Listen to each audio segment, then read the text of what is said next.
Notícia de última hora. Testa de ferro do ditador Nicolás Maduro é capturado e levado aos Estados Unidos. Ivan Kleber, vou aproveitar que você mencionou aqui o Nicolás Maduro para trazer uma atualização para a nossa audiência do cerco ao narcoditador, porque o Alex Saab, empresário colombiano vinculado ao regime na Venezuela, foi capturado. Ivan Kleber, a gente também quer te ouvir a respeito disso. Isso mesmo, Geisiane, quem deu a notícia por primeiro aí na América Latina foi a Rádio Caracol da Colômbia. Alex Saab, que aparece aí nas imagens que a nossa direção gentilmente disponibiliza, é considerado um dos peças de ferro ali do Nicolás Maduro. Ele já havia sido preso, ele foi preso em 2021 em Cabo Verde, foi extraditado para os Estados Unidos e a administração Biden fez um acordo com o Maduro e ele foi solto e assumiu o cargo de ministro da Indústria da Venezuela. Então são várias denúncias contra ele e com certeza esse foi um pedido dos Estados Unidos, melhor dizendo, uma ordem, né, Geisiane, para Delcy Rodrigues, a captura de Alex Saab, considerado aí uma das principais figuras dentro do regime. As informações que chegam é de que ele foi capturado em uma ação conjunta das forças do regime venezuelano com a CIA, às 2h30 da manhã, horário local, na Venezuela, e que ele será extraditado para os Estados Unidos.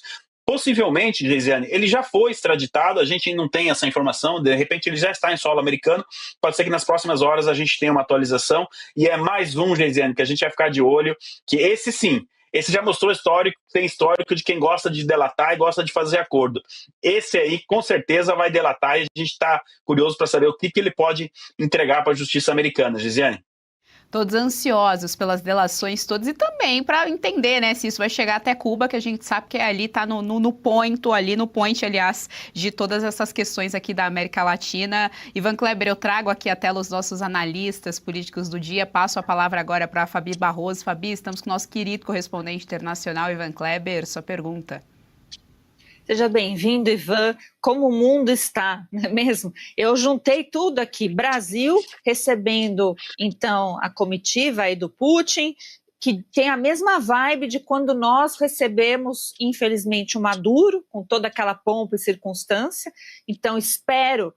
tudo indica que o Trump, quando fez aquele acordo, né, tudo indica, a gente não tem essa formalização, que estava aí nesse acordo justamente afastamento da Rússia e da China e nada de BRICS, né, nada de vamos nos alinhar ao BRICS. Aí a gente tem a captura, né, do Alex Saab, que com certeza, como você disse, vai delatar. E a nossa esperança aqui no Brasil é sempre, será que o Lula entra? Será que, né, o regime, o Foro de São Paulo será exposto algum dia? E quem sabe também, né, o próprio Estados Unidos veja e fala, essa sanção aqui, né, desse ministro aqui, dessas autoridades aqui, vamos voltar com elas porque o Brasil não está se comportando. O que você acha desse quadro inteiro que está aqui exposto? Porque é o quadro, né, muito assim, um flash do que está acontecendo hoje no mundo relacionado principalmente à América Latina. Olá, doutora Fabiana. Olha, gostei muito dessa analogia da comitiva russa com aquela visita de Maduro, se não me engano, em 2023, literalmente com o tapete vermelho. Perfeita a comparação. Para nossa audiência entender o que está acontecendo, essa comparação não poderia ter sido melhor, doutora Fabiana. Justamente essas imagens que nós estamos acompanhando aí, um deles está preso aí na foto, né? Aliás, dos 4 aí, 2 estão presos, estão lá num presídio no Brooklyn. Então a gente pode sim fazer essa analogia.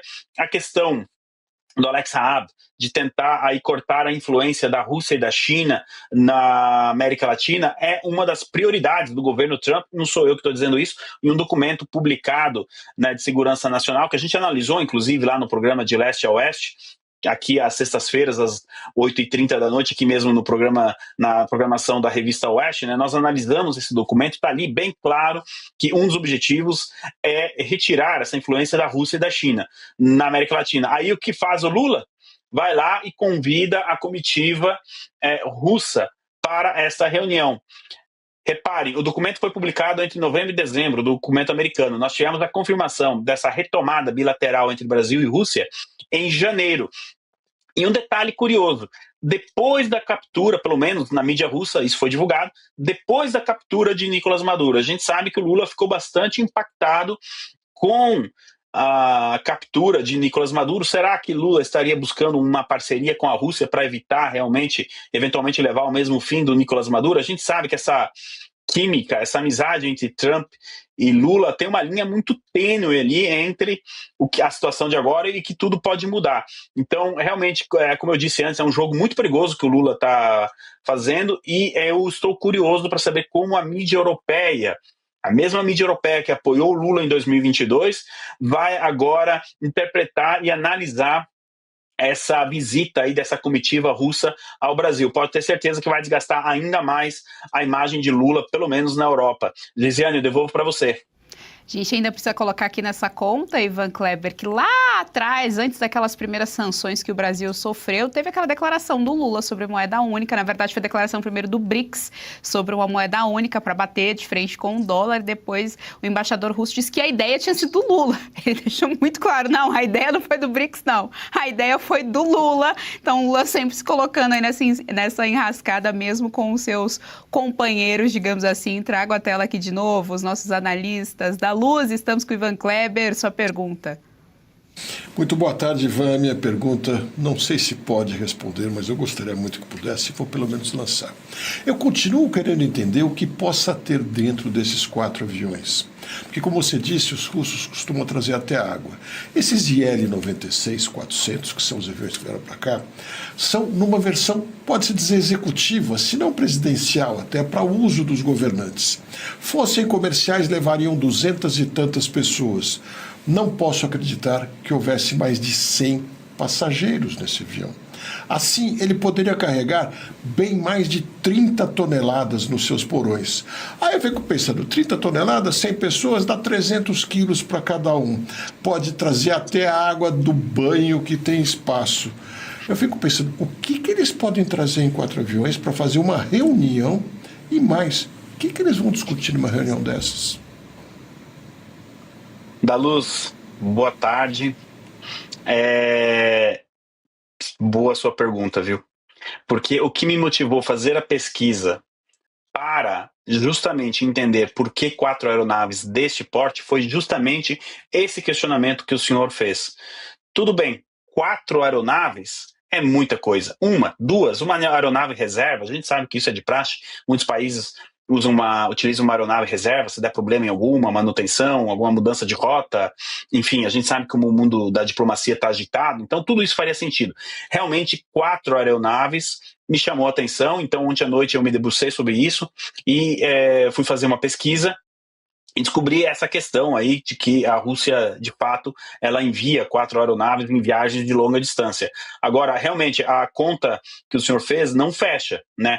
Entre a questão da água, alimentos, bagagem, enfim, realmente essa conta não fecha. E eu acredito, da Luz, que nós teremos talvez a resposta para a sua pergunta depois que essas aeronaves decolarem do Brasil, qual será o destino delas?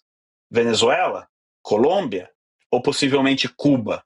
E se essas aeronaves saírem do Brasil para Cuba, aí possivelmente nós podemos aqui sim questionar que tipo de bagagem estão ali nessas aeronaves. E pior, dentro deste cenário, obviamente que nós estamos aqui no campo das hipóteses, ninguém pode afirmar isso 100%, o Da Luz deixou isso bem claro na pergunta dele, mas se esse for o cenário, então o Brasil estaria sendo usado como um trampolim para a Rússia conseguir dobrar ali, não é, toda a questão do Caribe e chegar em Cuba, ou transportando o equipamento que possa ser utilizado para a defesa do regime cubano. Esse sim é um caso de soberania nacional.